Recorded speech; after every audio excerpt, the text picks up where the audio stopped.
Diz assim Romanos capítulo de número 8, versículo 28 ao 30. Sabemos que Deus faz com que todas as coisas concorram para o bem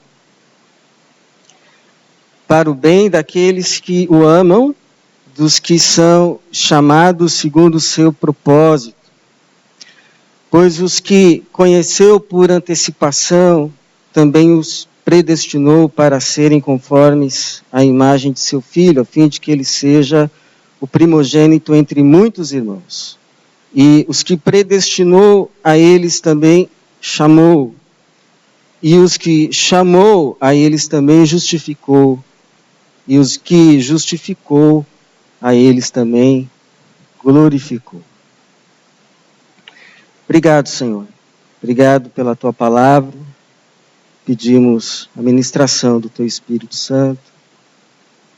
Tua presença manifesta, Tua glória vista pelos olhos da fé, e a Tua semente, que é a Tua palavra, encontrando lugar em cada mente, em cada coração, para produzir fruto de vida eterna. Essa é a nossa oração, Jesus, para a Tua glória e no Teu nome. Amém. O que significa dizer que Deus age em todas as coisas para o bem daqueles que o amam? Que bem seria esse que Deus promete trabalhar a fim de que ele se torne uma realidade visível? A gente pode dizer que esse bem, na nossa prática cristã, na nossa vivência, no nosso dia a dia, em meio às nossas lutas, dificuldades e às vezes angústias, a gente pode chegar a dizer que esse bem seria um consolo maior diante de uma adversidade, por exemplo. O sujeito perde o emprego e você, como cristão, quer consolar seu irmão e acaba dizendo assim para ele: olha, não fique assim não, porque Deus age em todas as coisas para o bem. Você perdeu esse emprego porque Deus tem uma porta melhor para você. Então, nesse sentido, esse bem é a porta maior ou a porta melhor. Ok? A gente pode interpretar esse bem como algum tipo de livramento. Você perde o voo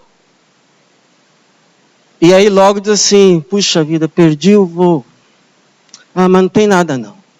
Deus age em todas as coisas para o bem. Vai que esse avião ia cair.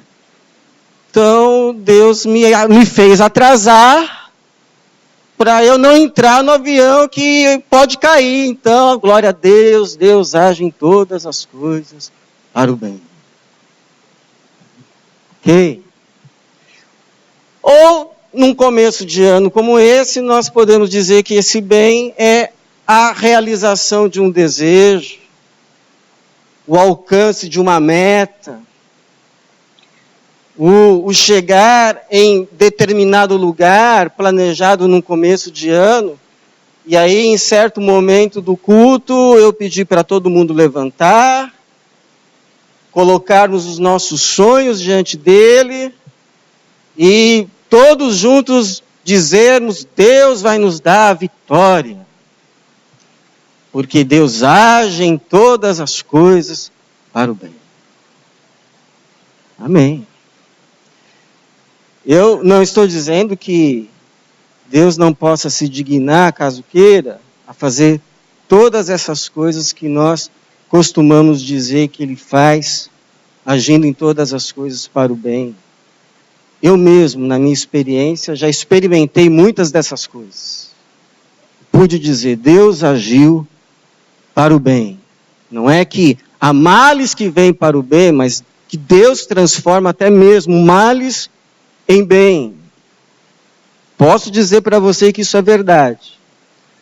Mas o que estou dizendo é que o bem que Paulo se refere aqui, nesse versículo de número 28, sabemos que Deus faz com que todas as coisas concorram para o bem. Ele já responde que bem é esse, no versículo de número 29.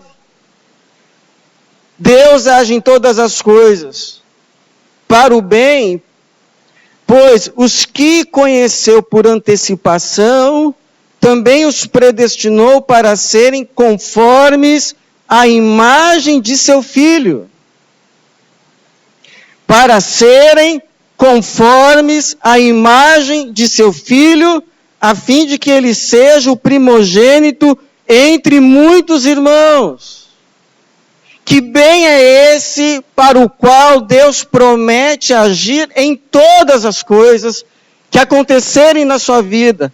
O bem de se cumprir na sua vida o propósito maior pelo qual Ele te criou, fazer de você uma criatura, um ser humano, à imagem de seu Filho. A imagem de Jesus. Esse é o propósito para o qual Deus nos criou, sermos nova humanidade. A imagem conforme, da mesma natureza, da mesma espécie que Jesus, Filho de Deus, primogênito entre muitos irmãos daqueles que foram feitos também filhos e filhas de Deus. Esse é o propósito. Logo, bem é tudo aquilo que contribui para que esse propósito seja real, alcançado em tua vida. Em outras palavras, o maior bem que Deus quer fazer na sua vida esse ano não está do lado de fora de você, está em você. Por quê? Primeiro, porque tudo que existe do lado de fora, por mais que a gente se apegue, é passageiro, é efêmero. Você não vai levar. Por mais que você se agarre, vai passar. Mas tudo aquilo que Deus está fazendo em você é eterno. Tudo que Deus está construindo dentro de você é para sempre. Então, é mais ou menos assim como Paulo já vinha explicando antes. Jesus veio habitar em você por meio do Espírito Santo de Deus. E quando Jesus chega no seu coração, no seu interior, quando ele começa a morar em você, a fazer morada, ele começa uma obra. Ele começa uma faxina.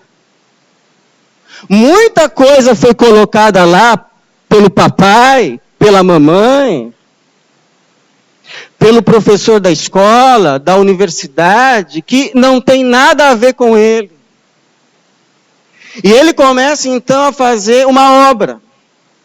A partir de tudo que vai acontecendo na nossa vida, seja daquelas coisas que classificamos como boas ou ruins, a fim de expurgar a mentira, estabelecer a verdade. Converter a impureza em pureza. Tirar a raiva, o ódio, o ressentimento e produzir amor.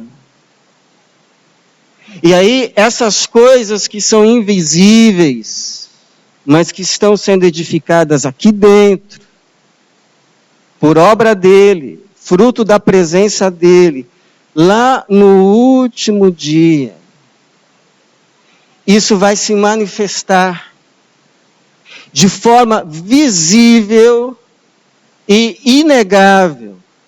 É o que Paulo vai dizer quando a glória se manifestar em nós.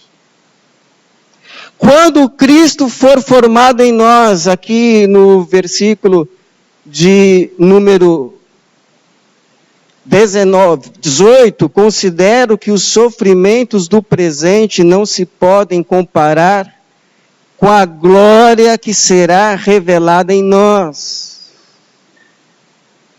Então é mais ou menos assim. A pureza que Jesus produziu vai sair para fora numa túnica branca e resplandecente. A verdade que Jesus produziu aqui, que agora é invisível, vai se tornar visível num cinto de ouro.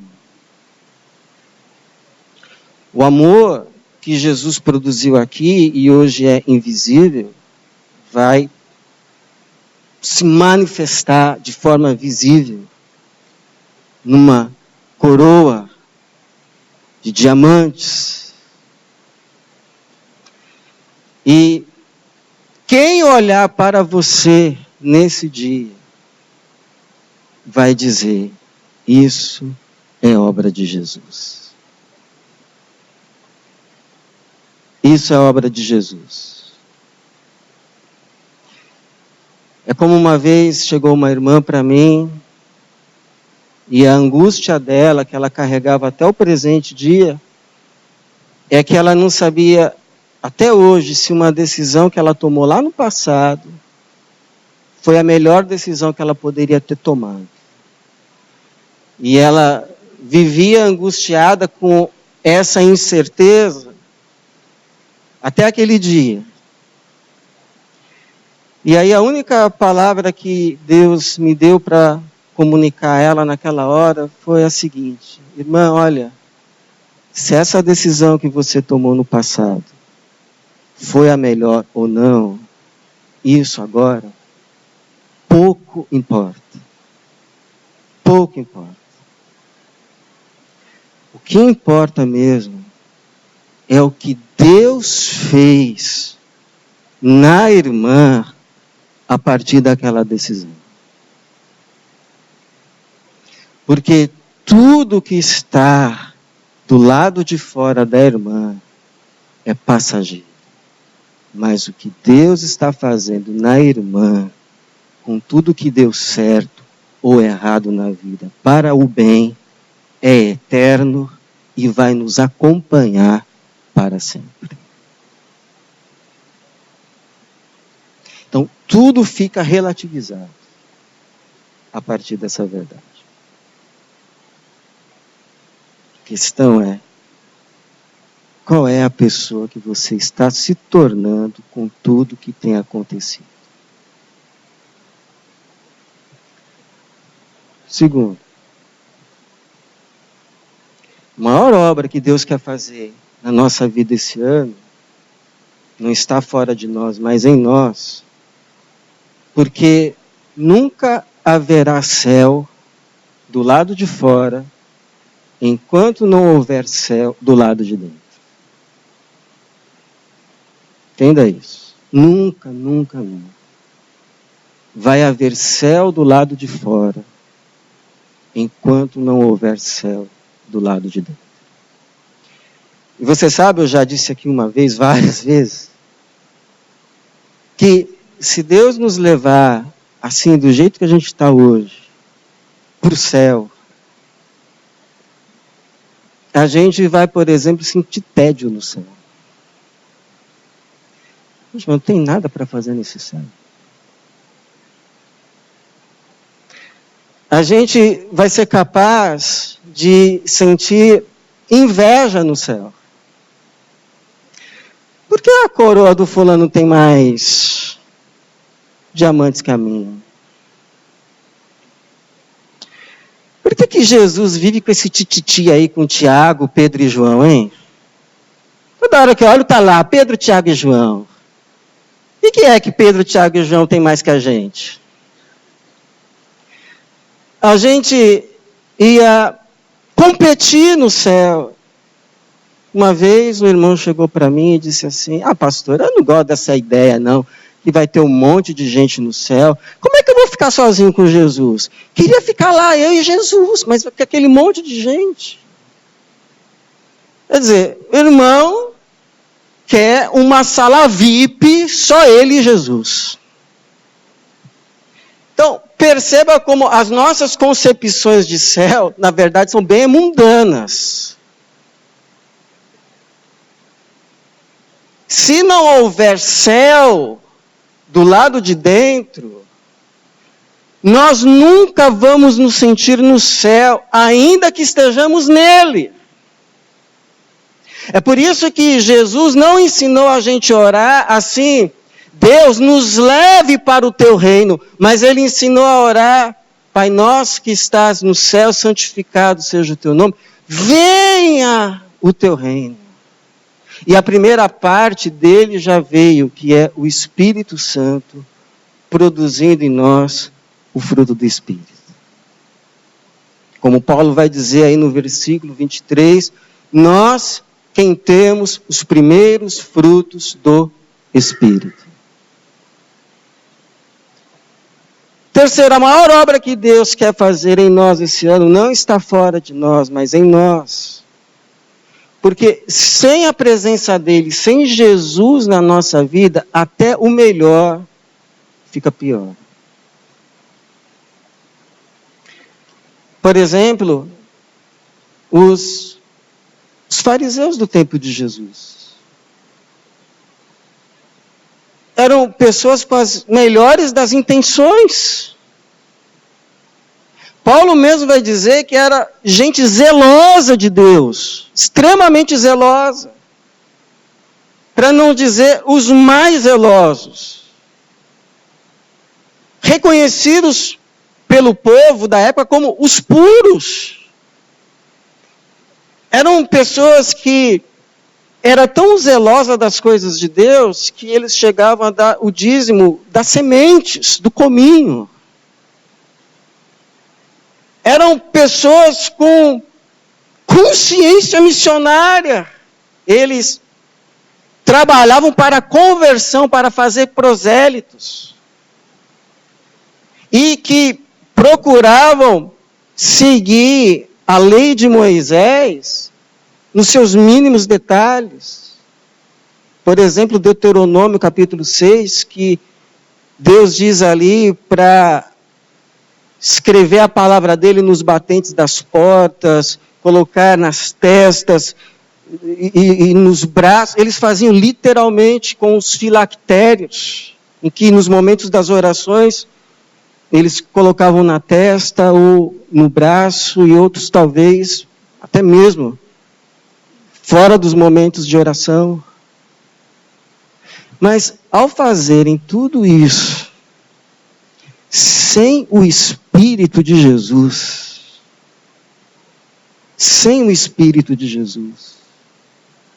eles se tornaram os maiores oponentes de Jesus.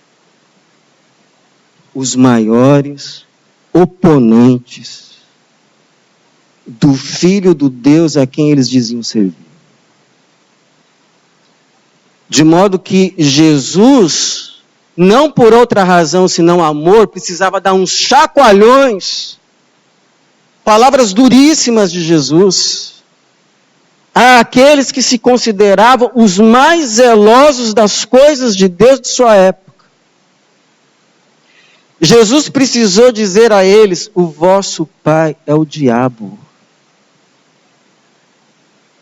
e quereis satisfazer-lhes os desejos. Ai de vós, escribas e fariseus hipócritas, porque percorreis o mar e a terra para fazer um prosélito, e depois de o terdes feito, vós o tornais 2 vezes mais filhos do inferno do que vós. Mateus 23, 27, ai de vós, escribas e fariseus, hipócritas, porque sois semelhantes aos sepulcros caiados, que por fora parecem belos, mas por dentro estão cheios de ossos e de toda imundícia, maldade, inveja. Agora, só tinha fariseu assim? Não. Tinha, por exemplo, um Nicodemos. Tinha, por exemplo, um José de Arimateia, que tiveram um encontro com Jesus. E aí passaram a ser pessoas não apenas religiosas, mas salvas. Não apenas dedicadas às coisas de Deus, mas ao Deus das coisas. Não apenas pessoas zelosas, mas generosas, graciosas, por causa da presença do amado de Jesus nelas. Então, por que eu estou dizendo isso? Estou dizendo isso para você. Estou dizendo isso para mim. Nós que costumamos dizer que somos o povo de Deus. A fim de que, nesse ano, a gente não apenas faça coisas em nome de Jesus, mas faça tudo no Espírito de Jesus. Resplandecendo a pessoa de Jesus. O caráter de Jesus. A beleza de Jesus. E para a glória de Jesus. Porque, como eu dizia há pouco com o irmão, que adianta a gente estipular no começo do ano, esse ano eu vou ler a Bíblia inteira. Amém. Tem que ler mesmo. Eu sou o maior incentivador. Aliás, se Deus me permitir, se confirmar, é uma das coisas que vou estar pregando daqui em breve. Se você ler 4 capítulos da Bíblia em um dia, no final do ano você já vai tê-la lido inteira. Uma boa meta para o ano. Aconselho você a fazer isso, te incentivo a isso, te encorajo a isso. Mas, se no final de tudo isso, se depois de ter alcançado a meta, de você ter lido a Bíblia de capa a capa, ao invés de você se tornar mais humilde como Jesus, se tornar mais orgulhoso por causa disso, te pergunto, de que adianta? Sem o Espírito de Jesus, o nosso maior zelo, o nosso melhor, se torna pior. Por isso Jesus disse, sem mim, nada podeis fazer, nem o que julgais ser o melhor. O melhor sem Jesus fica pior. E por fim, a maior obra que Deus intenta fazer na nossa vida esse ano não está do lado de fora, mas em nós. Porque a nossa maior falta, a nossa maior carência, não está do lado de fora. A nossa maior falta, a nossa maior carência está aqui. A gente acha que quando Deus criou Adão e Eva, os criou completos. Os criou sem pecado, a imagem dele, mas não significa completos como seres humanos que foram criados para serem. Tanto que o que os levou a cair foi o sentimento de uma falta, conhecimento. E a transgressão foi terem buscado alcançar o suprimento pela via da transgressão algo que Deus daria a eles, num processo de aprendizagem e obediência livre. Por isso a razão ali da árvore, num processo de aprendizado. Porque o propósito desde o início é a humanidade segundo Jesus. E aí então eles saíram do trilho, do propósito para os quais foram criados, e nós com eles. E aí agora estamos todos nós destrilhados. Fora do propósito, fora do trilho, fora do norte, mas com a falta. Com esse sentimento de que está faltando alguma coisa que eu não sei o que. E aí, uma vez destrilhados, mas com a falta, cada um de nós elege para si o norte, o qual a gente crê que alcançando, vamos finalmente preencher, vamos finalmente nos tornar pessoas realizadas, plenas, inteiras, crescidas, alcançando o nosso potencial máximo de realização. E aí cada um estipula, o meu norte é isso daqui. O dia que eu alcançar isso daqui, eu estou feliz. O dia que eu chegar ali, naquele lugar ali, eu vou ser uma pessoa realizada. E aí cada um de nós vai estipulando o seu norte e quer que Deus entre na brincadeira. E aí ficamos condenados a duas coisas, no máximo. Ou a frustração ou a decepção. Porque aqueles que não conseguem em vida alcançar os seus nortes, se frustram. Eu não consegui o que eu queria. E os que conseguem, se decepcionam. Porque quando alcançam, depois de uma semana, dizem assim, é isso? Só isso? Já sei, porque o norte está errado, é aquele outro ali. Então, o plano de Deus é nos trazer de novo para o trilho. Em Cristo, cujo norte é se tornar um ser humano completo, preenchido, pleno como Jesus. Aquilo que a gente mais deseja e quer, Deus quer nos dar. Mas o caminho é Cristo. Num processo de se tornar como Ele, que Paulo vai chamar de chegar à estatura do varão perfeito. E aqui em Romanos capítulo 8 ele chamou de glorificação. Ele diz assim no versículo de número 30, e os que predestinou, a eles também chamou. E os que chamou, a eles também justificou. E os que justificou, a eles também glorificou. Em palavras mais simples, a salvação se expressa na conversão, se desenvolve na santificação e se completa na glorificação. Alguém já disse que a santificação é a glorificação em desenvolvimento e a glorificação é a santificação completada.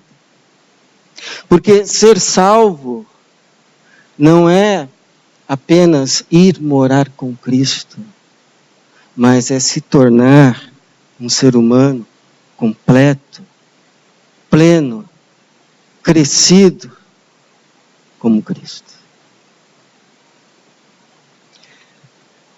E é claro, você participando de uma realidade em que você não apenas está com Cristo, mas se tornou como Cristo, com pessoas que não apenas estão com Cristo, mas se tornaram como Ele, você só vai poder chamar essa realidade de céu.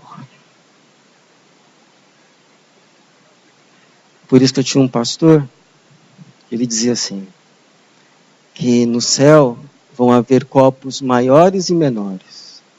Mas que importa se todos vão estar cheios? Então não sei se você tem planos, se você tem sonhos, se você tem metas. Se tem, amém. Mas eu queria te aconselhar uma oração. Que você traga nesse começo de ano esses sonhos, esses planos, essas metas que você julga são necessários. E que você coloque tudo aos pés de Jesus. E que você faça uma oração sincera. Faça uma oração sincera. Faça uma oração assim de coração aberto. Fale assim, olha Jesus, eu ainda tenho esses planos aqui, esses sonhos aqui, essas coisas que eu gostaria ainda de ver acontecendo na minha vida. Eu gostaria, por isso eu trago aqui para o Senhor. Se essas coisas aqui cooperarem para esse plano maior de me fazer uma pessoa crescida, realizada, plena, ser humano de verdade, como Jesus, amém. Obrigado, Jesus. Mas se não, Jesus, se não, queria que o Senhor soubesse de uma coisa. Eu não quero mais essas coisas do que o teu plano para a minha vida. O teu plano de me fazer um ser humano como Jesus. A imagem de Jesus, que é a tua imagem. Porque a questão maior desse ano, irmão, não é no final dele o que você vai ter conquistado, onde você vai ter chegado, o que você vai ter ganhado ou perdido. A questão maior, quando chegar ao fim de ano, é a pessoa que você se tornou. A pessoa que você se tornou. Mais parecida ou não com Jesus. E é para esse bem que você vai carregar para sempre. E esse você, segundo Jesus, que Deus promete trabalhar em todas as coisas esse ano. Até mesmo naquelas que falharam. Porque como diz Filipenses capítulo de número 1, versículo 6, estou certo disso. Aquele que começou a boa obra em vós, irá aperfeiçoá-la até o dia de Cristo Jesus. Essa é a verdade. Ela fique estampada em nossa vida, coração, e produza fruto de salvação para a glória de Jesus. Amém.